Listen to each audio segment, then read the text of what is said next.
I've always hated hotels. Gross carpets, gross beds, gross bathrooms, a germaphobe's nightmare. Next time you're in a hotel, just think about it. You have no idea who was in here before you doing God knows what on the furniture or on the floor actually. You can probably find out if you bring a black light. But I digress. Anyways, as much as I hate hotels, I always seem to end up in them.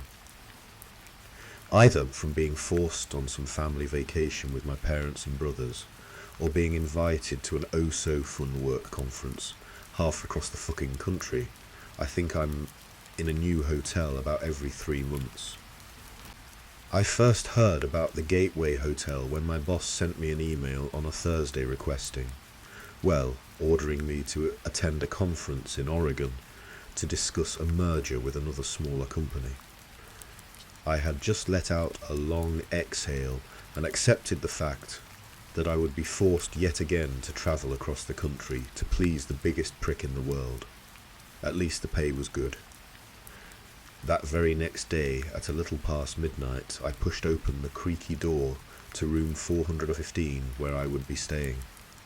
I flicked on the light, and it looked just like a regular hotel room on the surface. I placed my luggage on the counter in the little kitchen area and went to sit on the bed to play on my phone until I was tired enough to turn in for the night. Looking up, I noticed a painting of a blonde woman in a bright red dress on the wall opposite of the bed. Inspecting it closer, the lady in the painting was aesthetically beautiful, but something about her didn't seem right. Her hands were tucked in a very unnatural position behind her back, and the way she stood was rather menacing, as if she was about to run out of the painting at me. There was also something about her face. It was twisted in an angry expression, but she still smiled. I could see every one of her unnaturally white teeth. Her eyes seemed to follow me as I walked up to the painting. I was thoroughly unnerved by it. Why would the hotel even put something like this up? I shook my head and took the painting off the nail it hung from. I turned it so it faced away from me and I propped it up against the wall. I didn't want that staring at me as I slept. Something crinkled beneath me when I sat back down on the bed after taking down the painting, so I stood back up. It was a light blue paper titled, "Welcome to the Gateway Hotel." This is what it said. "Welcome to the Gateway Hotel. We hope that you enjoy your stay at the hotel, but there are some things that you need to know to maximize your fun and your safety. For this reason, the hotel staff has put in place some rules. The rules are as follows. Do not destroy anything in the hotel rooms or move around any furniture. It makes cleaning up afterwards a pain for our lovely cleaning staff, and extra charges will be added to your bill if we find that you have broken this rule. Please do not engage in any intercourse. The staff hates cleaning it up, and there's a hotel specifically made for just that a few blocks away. Do not leave the television on all night. The hotel needs to spend less on the electricity bill to keep all of the lights on. Do not leave uncovered food out in your room. Pounds, this may attract unwanted attention from critters that can smell the food. Storage in the refrigerator or cabinets is okay, as long as the food is covered. Do not leave your room from 1 a.m. to 4 a.m. This is when the cleaning staff are working on cleaning the halls, but no need to worry, they won't make much noise.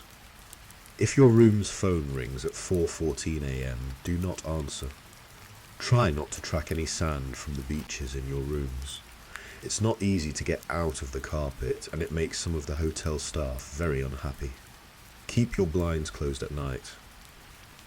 People have reported others looking into their rooms. From in between 3 a.m. to 4 a.m., you may hear a child's voice begging for help coming from the hallway.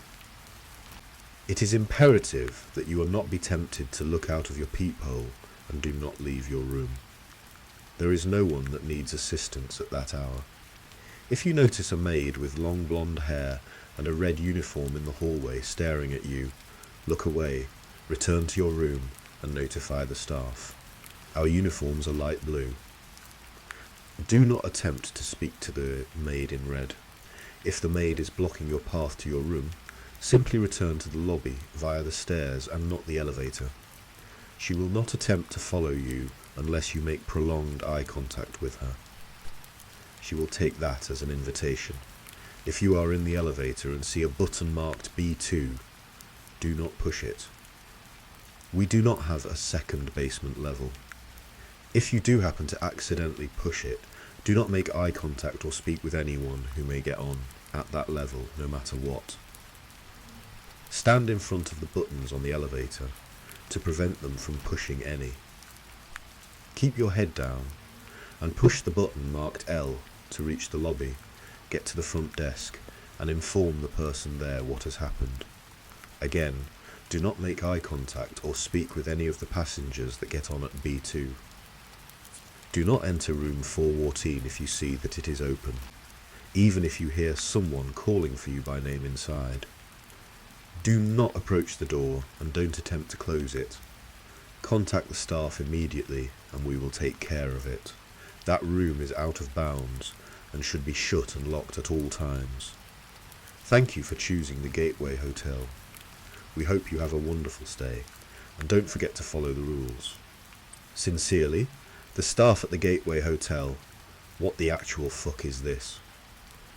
This has to be some kind of stupid prank from a completely irresponsible staff member that thinks it's so funny to scare their guests.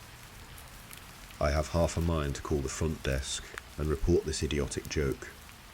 I glanced over at the cheap digital clock on the nightstand. It's almost 12:30 at this point, and I'm really not so much of a stuck-up bitch that I would bother the front desk with something so trivial. I might report it when I leave for my meeting tomorrow. I groaned when I realised that I would have to wake up at 4 a.m. to get ready. Thankfully I got some sleep on the flight here. I began to get settled into bed. As I lay under the scratchy beige comforter, I couldn't help but look down at the blue paper that now lay on the floor from when I had crumpled it and tossed it towards the trash can. I hate to say it, but I can't really get comfortable thinking about the contents of that paper. I closed my eyes, but immediately opened them again when I realised that I had already broken the first rule. I had taken the creepy painting down from the wall. Hesitantly, I sat up and looked at the wall across from the bed. Even in the darkness of the room, I could tell that the painting was back up. A chill ran down my spine as I noticed the woman in the painting was even closer than she was before. Her face was somehow even more twisted. I quickly lay back down and shut my eyes. Guess I'm not moving the painting again. Hopefully I'm just being paranoid. Even though the rules are probably a joke, they still made me a bit nervous. The painting back on the wall was probably just a result of me scaring myself and sleep deprivation. Then again, I'm too scared to check. I'll update later after I talk to the front desk tomorrow morning. I still can't really wrap my head around what the hell happened last night in that goddamn hotel, but I'll try to recount my experiences up until now in the order in which they happened. I didn't want to write everything down and relive it again, but I feel like I owe it to everyone to recount my story. Even if only stops just one person from booking a night at the Gateway Hotel, that'll be enough for my conscience. I edited my last post about an hour after I first posted while frozen in bed, hiding under the cheap hotel comforter at 1:12 a.m. I had heard a tapping on my window. I really hadn't wanted to get up to look, but I wanted to prove to myself that it was a tree or some shit like that. I stood up from the bed and crept to the curtained window in the dark. I avoided even looking towards the painting on the wall, not wanting to see the woman again. I knew she was still there and staring in my direction. I could feel her eyes follow me as I made my way across the room to the window. The almost rhythmic tapping continued as my fingers wrapped around the edge of the curtains and pulled back quickly, not even giving myself time to hesitate. Damn, I really wish that I had hesitated. I never expected that I would see the grotesque face of a man staring back at me. The man's face almost looked like it was rotting off as he... No, it grinned at me, revealing yellow and brown teeth.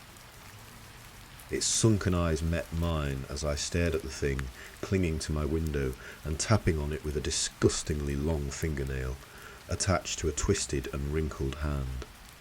I had really convinced myself that it was going to be a fucking tree tapping on the window. Not some fucking zombie guy who had somehow made it up to my window on the 4th floor. I hate to admit it, but I screamed and fell back, landing on the floor. Who wouldn't? There was no balcony outside, and nowhere for this guy to stand to reach my window unless he was fucking Spider-Man. I lunged for the phone and quickly dialed the number for the front desk that was scrawled on a piece of masking tape stuck to the phone. "Hello, this is the Gateway Hotel's front desk. How may I help you?" "Hello, yeah, there's some guy outside my window tapping on the glass." "I'm even on the 4th floor, how?" "Please refer to the list of rules that the hotel has provided you with." "If you read the 8th rule, you will see that you should have kept your windows covered." "Yeah, but I'm on the 4th floor. That's never stopped them from peeking in." "Pounds. Please ignore any tapping that may follow." Now that you've acknowledged them, they will continue tapping all night. Remember to follow the rest of the rules carefully. "Have a good night, ma'am." The phone line went dead. I slammed down the phone back into the receiver, cursing. I walked over to where the balled-up rules lay on the floor and picked them up. I smoothed the paper and reread it, over and over and over. I put my head in my hands as I sat in the room that had looked so ordinary just an hour ago. I eventually put the rules on my nightstand and laid down on the bed. I looked over at the digital clock on the nightstand. 1:46 a.m. I jumped and hid under the covers as the tapping on the window started up again. I had tried to sleep, but it proved impossible. The tapping on the window and my growing feeling of fear kept me up for hours. That is, until the alarm on my phone went off at 4 a.m, causing me to almost scream. I got ready for my meeting quickly, anxious to leave the hotel. I checked the rules again, making sure that I could leave the room. The clock read 4:13 a.m. I sighed in relief when I saw that I could leave. Suddenly, the phone rang, and I whipped around to see that the clock now read 4:14 a.m. I left pretty quickly after that. I looked at my window from outside the hotel when I walked out. The zombie guy was gone. There were also no trees nearby. Even after the rather successful meeting ended, I tried to stay out of the hotel for as long as possible. I even called my boss to ask if I could transfer hotels, but he just bitched at me about the high cancellation fee and how the Gateway Hotel was the cheapest in the state. Gee, I fucking wonder why. I knew I couldn't afford the cancellation fee and the fee for a new hotel room for the night. So basically, I was stuck in the Hell Hotel until my flight left at noon tomorrow. I returned to the hotel at about 10 p.m. that night.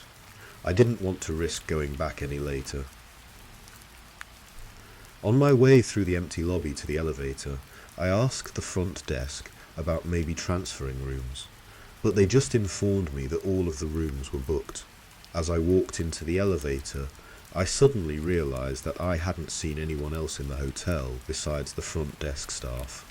If they were totally booked, shouldn't I have seen someone by now? Or at least heard them? On my way up to my room, I saw the elevator button for B2.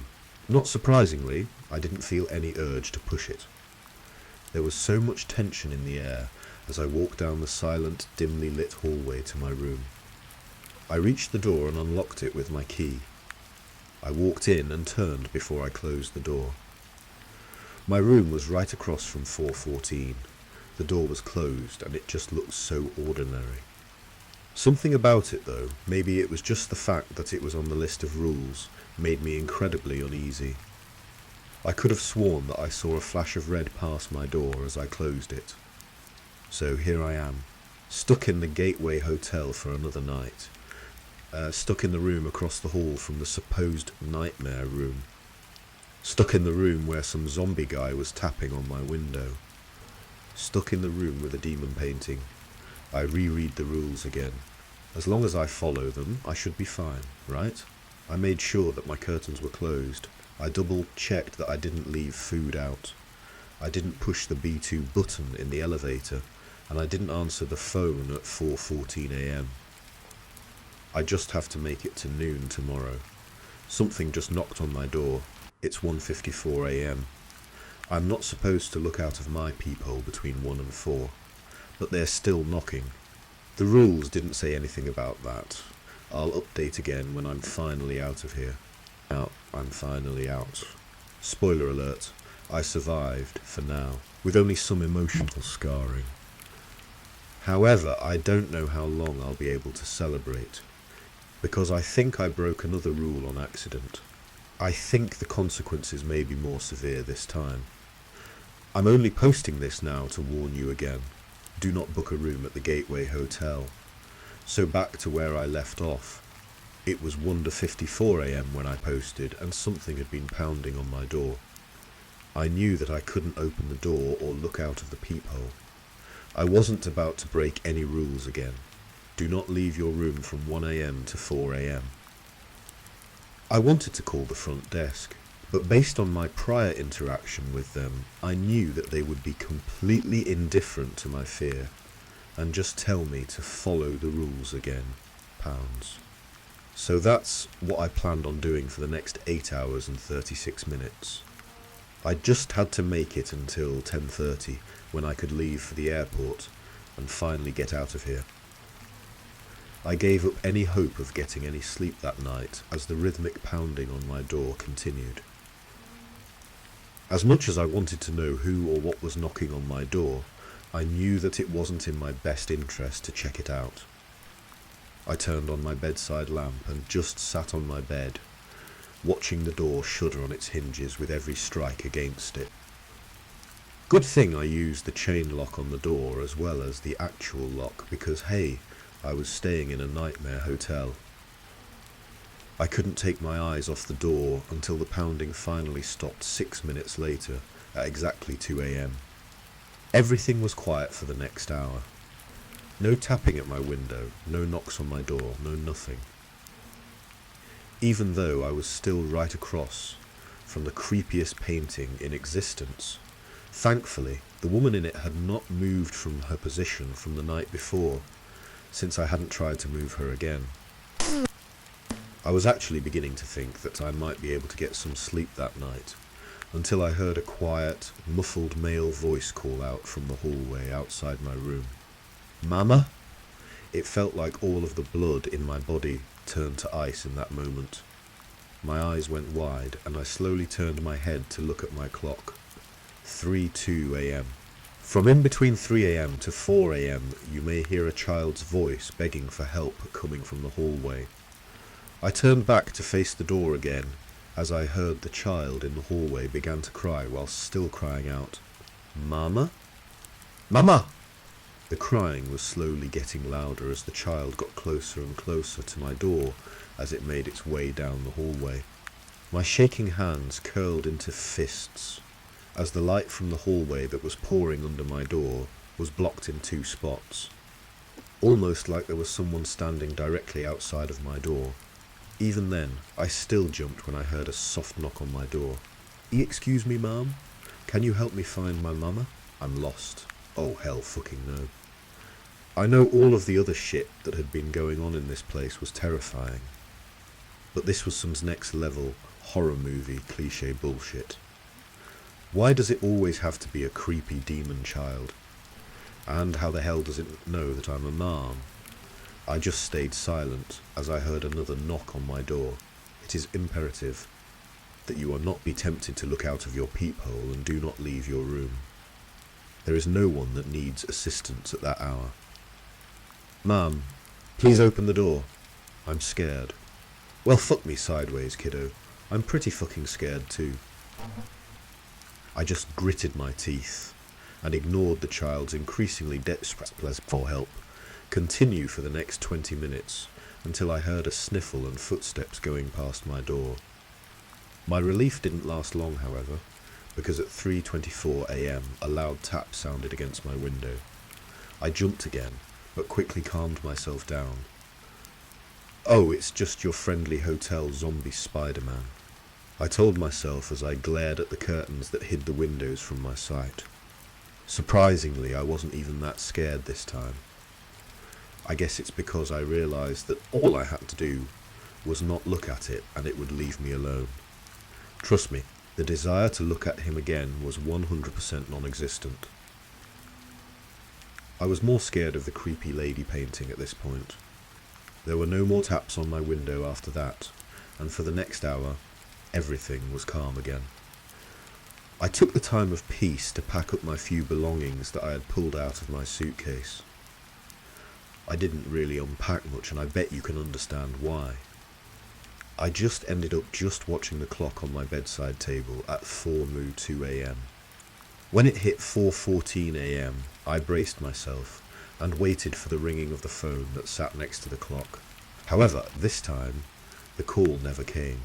If your room's phone rings at 4:14 a.m, do not answer. 10:30 a.m. couldn't come fast enough. Even though it had been calm and quiet for the past few hours, I hadn't let my guard down yet. That morning at 10 a.m, I cautiously peeked out of my room and stepped out. I dragged my suitcase out of the room and closed and locked the door behind me. I chanced to look at room 414, closed and presumably locked. I took a deep breath, looked down at my shoes, and quickly walked down the dim hallway. I had almost made it to the elevator when I heard a loud unlocking sound behind me. I froze, and almost unconsciously I turned around. Room 414 was open. I was kind of far away, but trust me, I know it was room 414. It was the room right across from mine. Do not enter room 414 if you see that it is open. Standing next to the open door was a blonde woman in a red maid uniform. I immediately recognized her. She was the ghastly woman with the angry, twisted face that wore the red dress in the painting. The woman who had stared at me from across the room during my 2 sleepless nights at the hotel.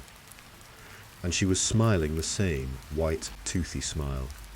Her empty eyes were fixated on mine, and her hands were hidden behind her back. She looked as if she was about to bolt down the hallway at me.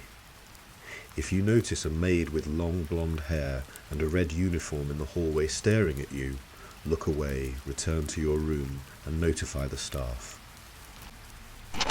I quickly looked away, remembering the rule that had made me the most uneasy when I had first read it, and reached for the elevator button, desperate to get away from her as fast as I could. If the maid is blocking your path to your room, simply return to the lobby via the stairs and not the elevator. I jerked my hand away from the elevator button and, without looking back, yanked open the door to the stairs and dragged my wheeled suitcase down 4 flights of stairs. I swear, when I got to the bottom and opened the door to get into the lobby, I heard the door to the stairs open above me. She will not attempt to follow you unless you make prolonged eye contact with her. Oh God. Did I look at her for too long? Is she? I slammed the door to the stairs behind me, trying not to linger on that idea for too long, and almost threw my key onto the front desk. The 2 workers smiled at me, and one of them said in a slow and amused voice, "Hope you enjoyed your stay." Haha, yeah, I fucking didn't. But I simply said through gritted teeth, "Room 414 is open." Just thought you should know. I left the lobby in a hurry and got into the car that I had called for earlier. It showed up after only 2 minutes, and I wasted no time throwing my bag and myself into it as fast as I could. As the car pulled out of the parking lot, I noticed that it was practically empty, with only 2 cars there. The people at the front desk had told me that the whole hotel was booked just last night. But the parking lot was empty, and I never saw anyone except for the people at the front desk. I shuddered and turned back for one last glance at the hotel. I saw something red in one of the fourth floor windows. I think it was waving at me as the car turned the corner, and it disappeared from my sight. She will take that as an invitation. God, I hope that I didn't look at her for too long. It was just a quick glance, right? I didn't even mean to look. How long it too long? How far would she even follow me? I hope I don't have to find out.